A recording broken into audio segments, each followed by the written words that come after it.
ॐ श्री गणेशाय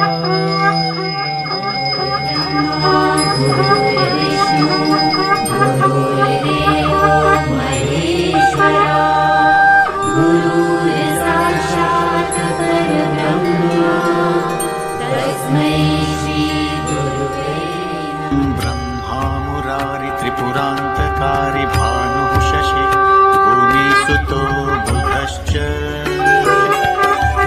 गुरुश्च शुक्रः शनिराहुकेतवः सर्वे ग्रहाः शान्तिकरा।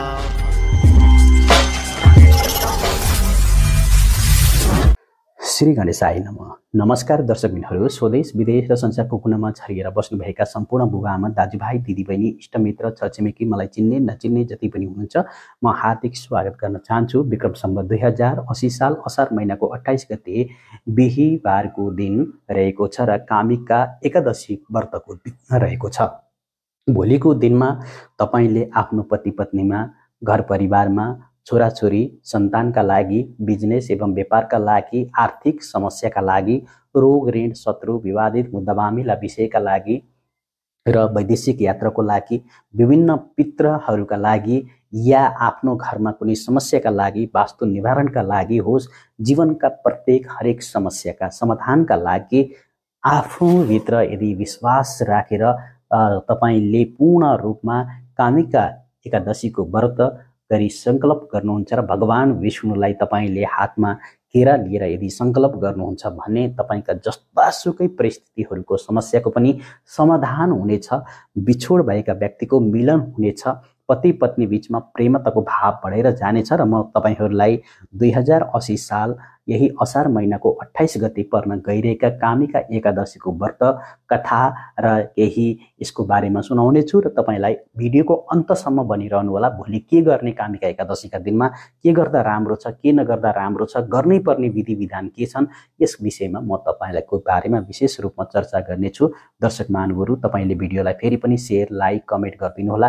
कुन देशबाट, कुन ठाउँबाट, कहाँबाट हेर्दै हुनुहुन्छ यो पनि कमेन्ट बक्समा कमेन्ट गरिदिन विनम्रतामा अनुरोध गर्दछु। आउनुहोस् त हामी भोलि विक्रम सम्वत 2080 साल असार महिनाको 28 गते कामिका एकादशी पर्न गइरहेका छन्। श्रावण मासको कृष्ण पक्षको एकादशीको नाम कामिका एकादशी हो र यस एकादशीका दिनमा आराध्य भगवान श्री विष्णु नारायण हुनुहुन्छ। कामिका एकादशीका सन्दर्भमा राजा युधिष्ठिरको जिज्ञासा मेट्दै भगवान श्री कृष्णले यस एकादशीको महत्व दर्शाउनु भएको थियो, कथा सुनाउनु भएको थियो। पौराणिक र प्रसङ्गमा पाइन्छ कि जिज्ञासु युधिष्ठिरको विनम्रतालाई सम्मान गर्दै भगवान श्री कृष्णले भन्नुभएको थियो, हे महाराज, हे युधिष्ठिर, यस एकादशीको महत्व एक समय स्वयं ब्रह्माजीले देव ऋषि नारदलाई भन्नुभएको थियो, त्यही म आज हजुरलाई भन्दैछु, सुन्नुहोला भन्दै विनम्रतापूर्वक भगवान श्री कृष्णले युधिष्ठिरलाई भन्नुभएको थियो।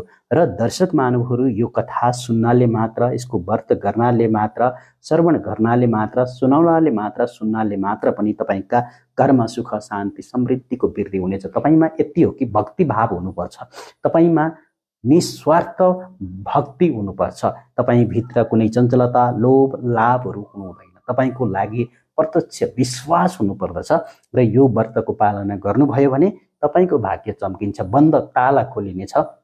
र भोलि कामिका एकादशी छन्। मैले अन्तमा तपाईका आफ्ना पितृ देवहरूलाई, कुलका लागि, देवी देवताका लागि, घरमा सुख शान्ति समृद्धिका लागि पनि भन्नेछु र यो कामिका एकादशीको बारेमा भिडियोलाई अन्तसम्म बनिरहनु होला।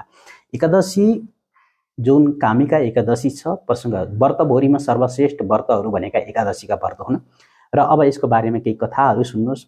श्री कृष्ण भगवान भन्नुहुन्छ, त्यस बखतमा नारदजीले ब्रह्माजीलाई सोध्नुभयो, हे पितामह, श्रावण मासको कृष्ण पक्षको एकादशीको कथा सुन्ने मेरो इच्छा छ भनेर नारदजीले ब्रह्माजीसँग सोध्नु भएको थियो।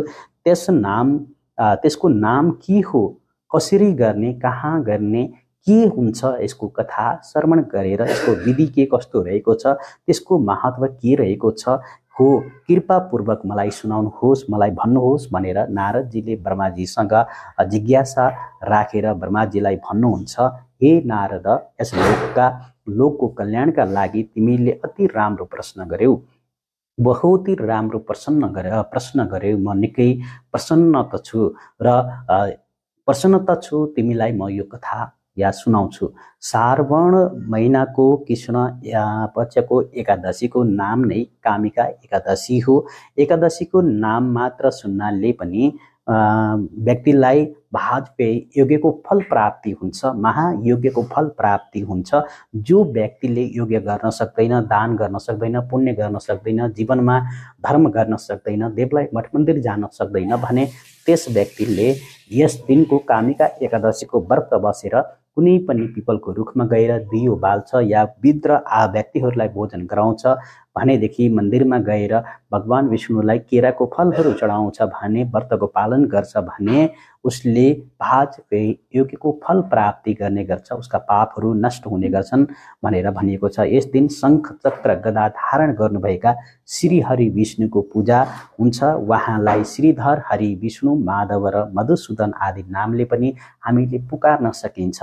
उहाँको पूजा गर्दा के फल मिल्छ बताउँछु म भनेर सुन नारदजी भनेर ब्रह्माजीले बताउनु भएको थियो।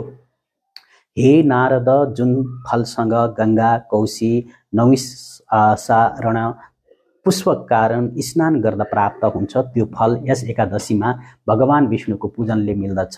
जुन फल सूर्यग्रहण र चन्द्रग्रहण, कुरुक्षेत्र र काशीमा स्नान गर्नाले, समुद्र तथा हरिय वनस्पति, पृथ्वी र गर्भिणी गाई दान गर्नाले, सिंह राशिमा बृहस्पति हुँदा, गोदावरी तथा गण्डकी नदीमा स्नान गर्नाले फल प्राप्ति हुन्छ र पनि गर्नाले पनि प्राप्त गर्न सकिन्छ, मुस्किल हुन्छ।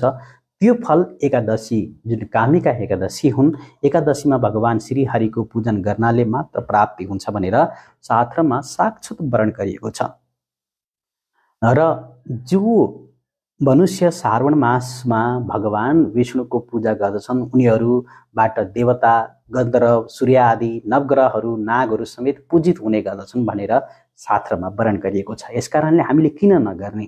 तपाईको एउटा भगवान विष्णुको व्रत बसेरै पूजन गर्नाले तपाईका सबै देवी देवताहरू, 33 कोटी देवताहरू र गन्धर्वहरू, सूर्य आदि नवग्रहहरू, नाग समेत पूजित हुन्छन् भने हामीलाई अक्षय फलको प्राप्ति हुने गर्छ भनेर बताइएको छ। अन्त पापदेखि डराउने मनुष्यहरूले कामिका एकादशीको व्रत गरी विष्णु भगवानको पूजा गर्नै पर्दछ र किनकि पाप रूपी हिलो तथा सांसारिक समुद्रबाट डुबेका मानिसहरूका लागि यस एकादशीको व्रत र भगवान श्रीहरिको विष्णुको पूजा अत्यन्त आवश्यकता छ र पापहरू नाश गर्ने योभन्दा राम्रो कुनै उपाय छैन। कलियुगमा हामीले यो उपाय अपनायौँ भने हाम्रो जीवन धनधान्य बन्नेछ भनेर भनिएको छ। हे नारद, स्वयं भगवानले आज्ञा गर्नुभएको छ कि कामिका एकादशीको व्रत गर्ने जीवले कुयोनीमा जन्मनु पर्दैन र पटक पटक जन्म लिनु पर्दैन, डरलाग्दा यमराजलाई देख्नु पर्दैन, डाइरेक्ट ऊ वैकुण्ठ धाममा पुग्दछ र नर्कको यातना भोग्नु पर्दैन।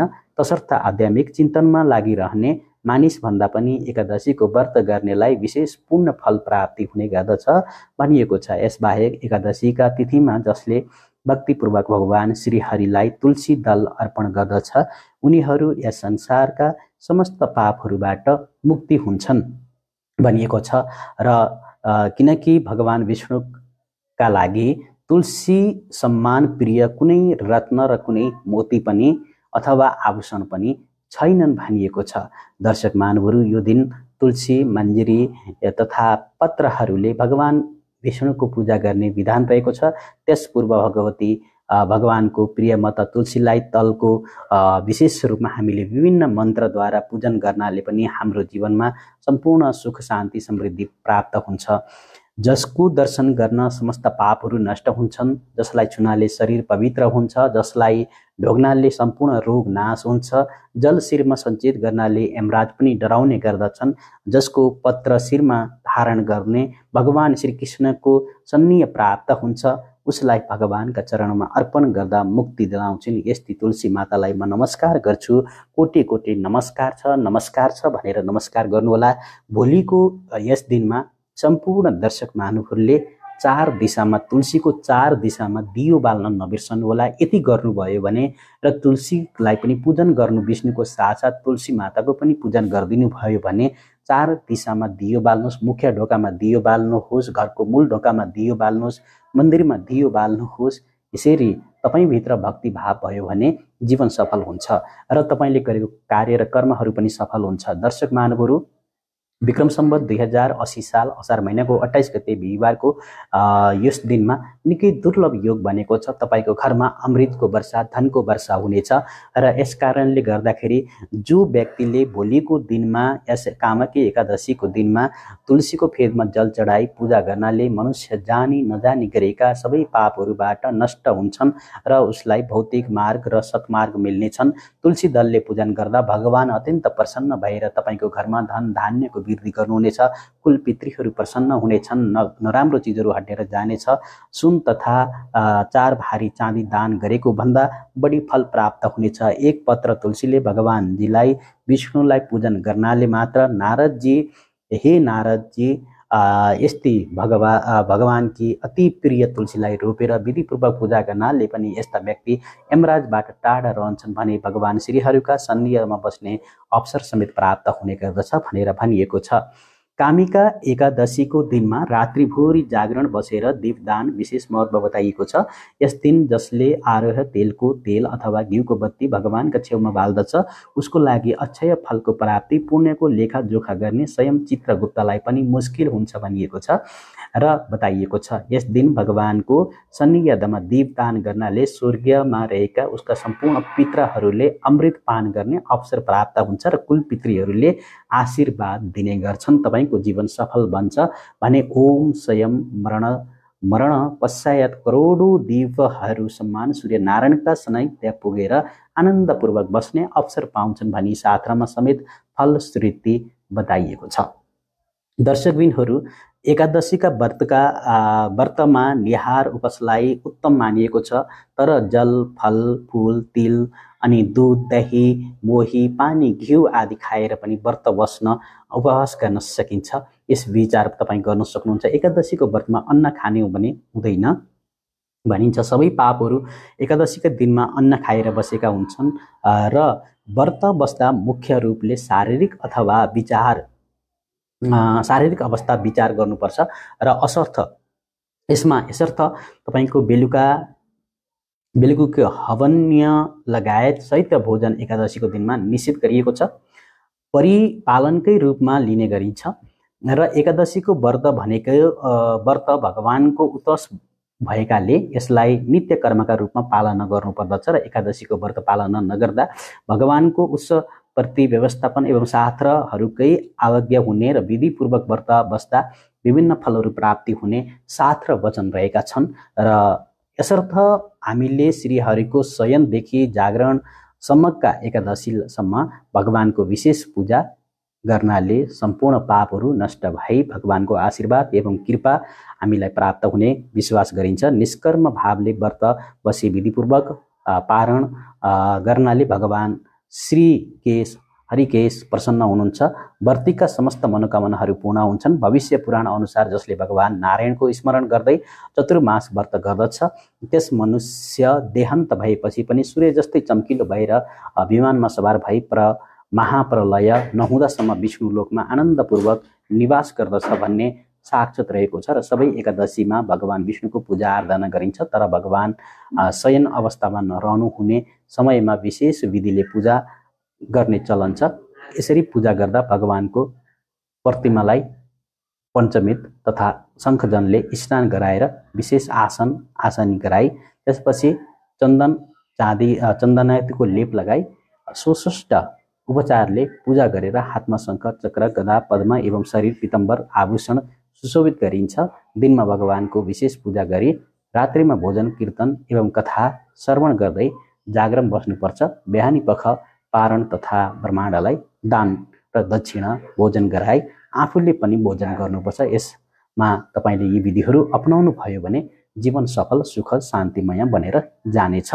दर्शक महानुभावहरू, यो थियो कामिका एकादशीको कथा र जति पनि दर्शक महानुभावहरू हुनुहुन्छ स्वदेश विदेशमा संसारको कुनामा रहेका यहाँहरूले भोलिको आफ्नो कुलपितृहरूका लागि भगवान विष्णुका लागि तपाईले 3वटा आटाको डल्ला बनाएर पिठाको डल्ला बनाएर 1 केरा 3वटा केरा लगेर हातमा संकल्प गरी आफ्नो जति पनि समस्या छ कुलपितृ प्रसन्नताका लागि 33 कोटी देवी देवताहरूका लागि आफ्ना थानी मानी गन्धर्व देवी देवताहरूका लागि नाग नागिन देवी देवताहरूका लागि पनि संकल्प गरेर मेरो काम सफल होस् भनेर गाउ मातालाई लगेर खुवाउनुहोस् र गौ माताको पूजा गर्नुहोस्। तुलसीको चारै दिशामा 4वटा दिया जलाउनुहोस्। तपाईको भाग्य सफल सुखद शान्तिमय बनेर जानेछ।